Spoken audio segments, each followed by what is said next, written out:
let's talk about perhaps the strangest Pixel Google ever made. Nothing could have prepared us for what Google would announce in late 2020. The company delivered what can only be described as a tech oddity. When I call this smartphone small, I don't just mean in its footprint compared to the sorts of devices that we're used to in 2025.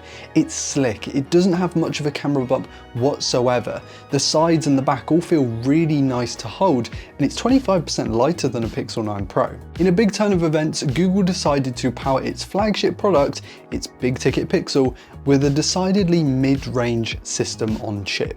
The Snapdragon 765G 5G, incredible name I have to say, was a pretty good setup, but certainly not the rapid chipset that we were used to in the previous model. And combined with 8 gigs of RAM and 128 gigs of storage, which is the only SKU available, it was certainly not setting the world alight in its numbers. For the spec heads, for the enthusiasts, this was a big blow, considering the Pixel just a year before could run rings around it from a raw horsepower standpoint.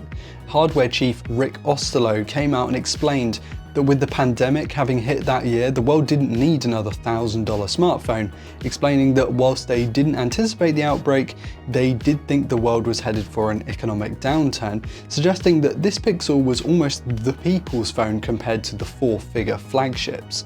Now, however much you want to read into that and believe it is entirely up to you, but it was essentially trying to explain away the switch to the mid-range chipset from last year's high-end 855.